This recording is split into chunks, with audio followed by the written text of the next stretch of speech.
Bosh aylanishni statistik birliklarini ko'ramiz. Bosh aylanish hamma yoshda uchraydi.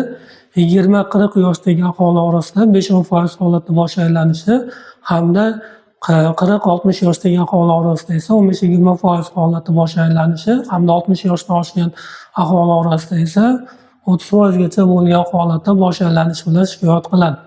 Endi ambulator ko'rikka kelgan bemorlarda 5-10%da bosh aylanishga shikoyat bilan qilib keladi. Nevropatolog qabuliga kelgan bemorlarda esa 10-15% bosh aylanishiga shikoyat qiladi. Endi bu bosh aylanishini sabablari hamda turlarini ko'rib o'tamiz. Endi turlari ham hamda ketishiga qarab turib, etiologik sababiga qarab turib, hamda patogenezga qarab turib bo'linib ketadi. Endi etiologik sababiga keladigan bo'lsak, bu ham o'z navbatida 3ga bo'linadi. Eng ko'p uchraydigan turlari, ya'ni birinchi turi bu quloq, ya'ni vestibulyar apparat, muvozanatni ta'minlaydigan apparatni tizimini buzilishi hisobiga, ya'ni bunda meneriya kasalligi yo bo'lmasa vestibulyar apparatni yallig'lanishi yo bo'lmasa labirintit bo'lishi yo bo'lmasa vestibulyar nervni yallig'lanishi bilan kechganda yuzaga kelishi mumkin. Keyingisi nevrologik sabablar, ya'ni migren, ya'ni kuchli bosh og'riqlarida yo bo'lmasa bosh miyani qon bilan ta'minlab beruvchi, ya'ni bo'yin umurtqalari tevrasida, bo'yin umurtqalarida qon tomirlarida qisilish, ezilish, umurtqalar osteoxondroz, grija yo bo'lmasa qon tomirlari aterosklerozi bilan bog'liq bo'lgan holatlarda.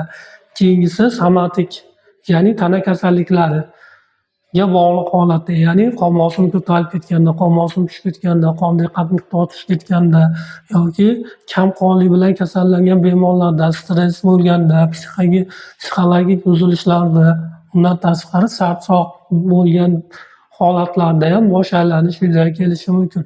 Endi bosh aylanishlarimiz ketishiga qarab turib o'tkir surunkali, ya'ni o'tkir birdan to'satdan yuzaga keladigan bosh aylanish hamda surunkali bir necha yillar davomida bezovta qiladigan bosh aylanishlar.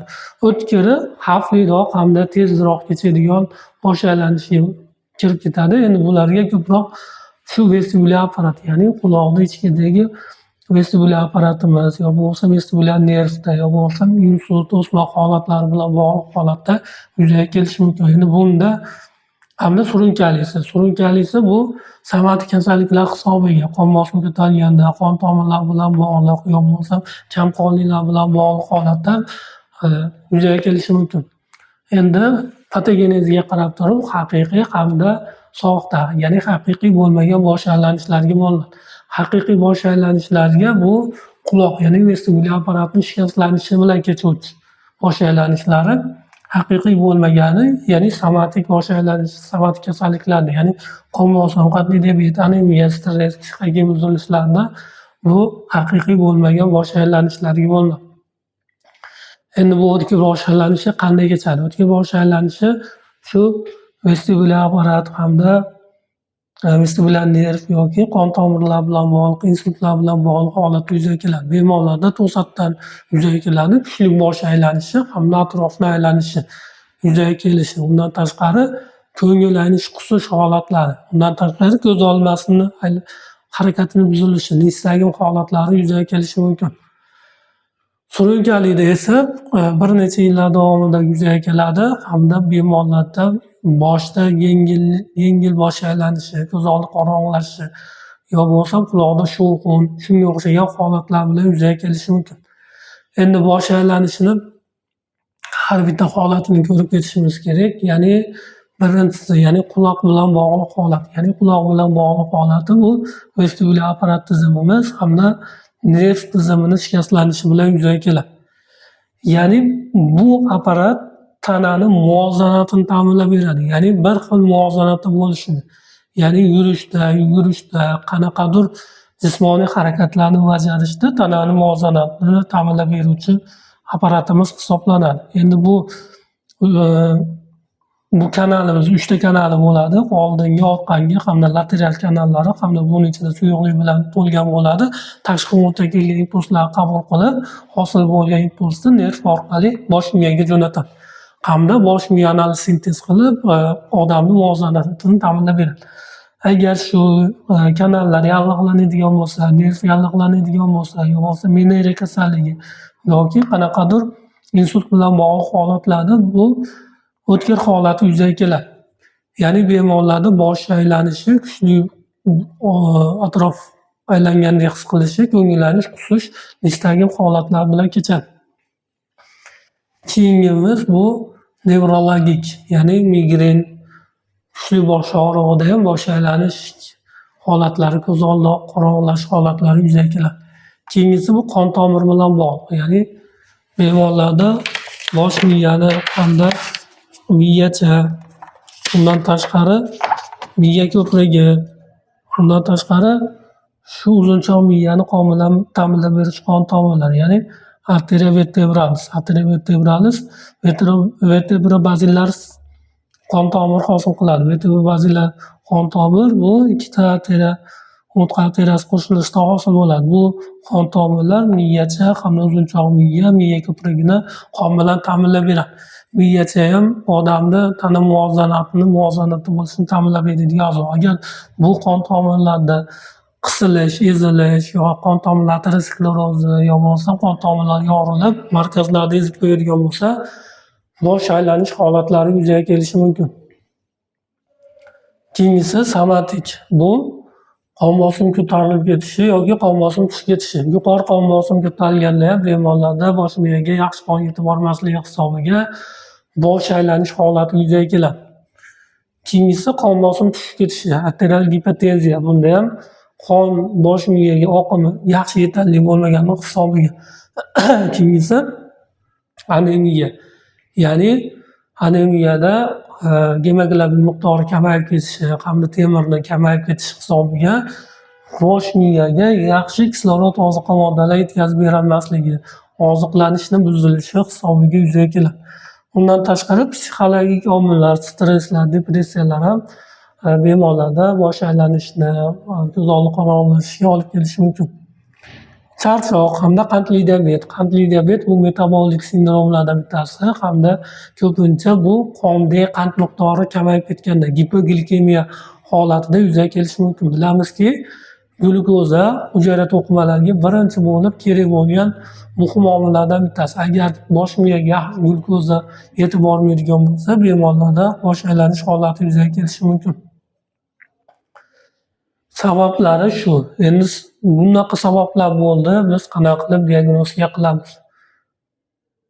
Diagnostika qilishimizda biz bir qancha tekshiruvlar, ya'ni bemorlarni tekshiramiz hamda nevrologik tekshiruvlar, undan tashqari instrumental qon tekshiruvlari amalga oshiramiz.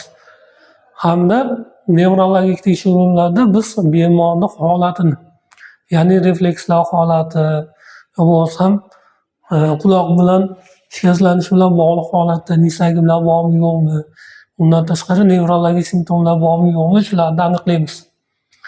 Umumiy qon tahlilida biz qondagi gemoglobin miqdori, temir miqdorlarini ko'rishimiz kerak.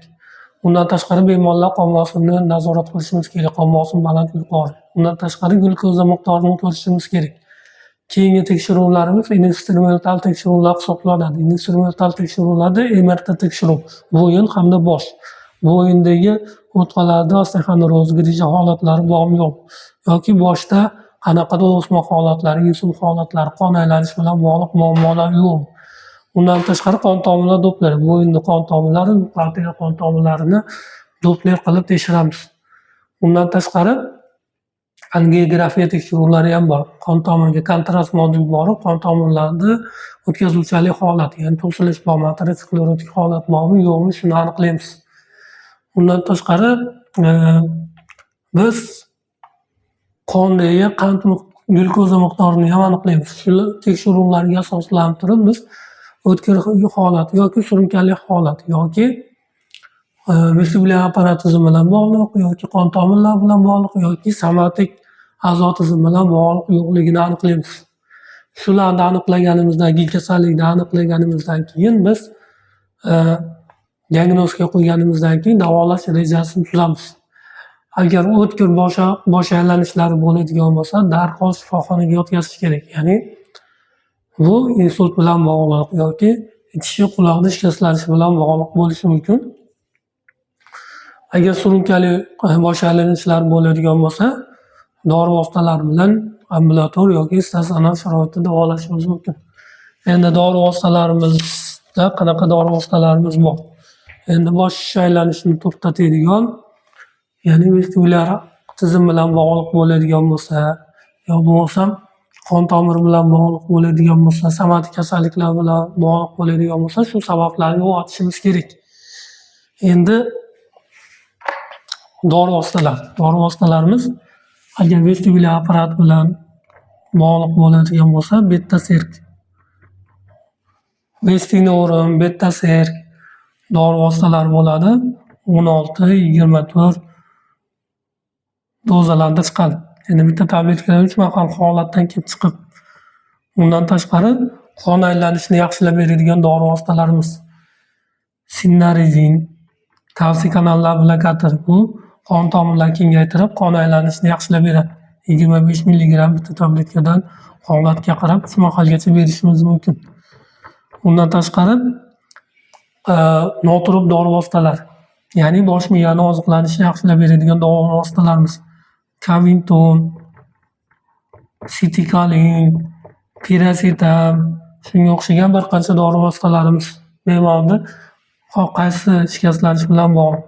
Angioprotektor dori vositalarimiz, Rental, ya'ni pentaksifilin, tabletka yoki inyeksiyon ko'rinishida bo'lishi mumkin. Kavinton ham tabletka, inyeksiyon ko'rinishida hammasini.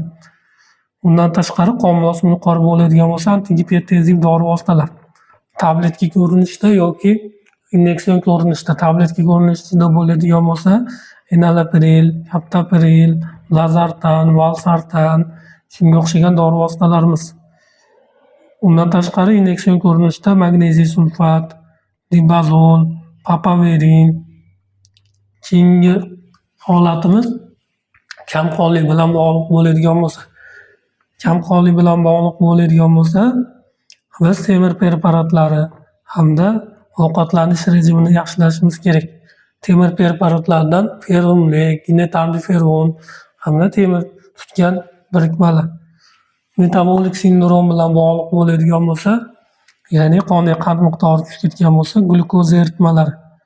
Glyukozani 5%, 10%, 40% eritmalar, shirinliklar berishimiz mumkin. Keyingi sababi stress bilan bog'liq, emotsional holat bilan bog'liq holatlar bo'ladigan bo'lsa, sedativ dori vositalar. Karvalol, validol, valerianka, glisin, shunga o'xshagan dori vositalarni beramiz. Endi dori vositalar berishdan oldin biz kasallikni sababiga aniqlik kiritishimiz kerak.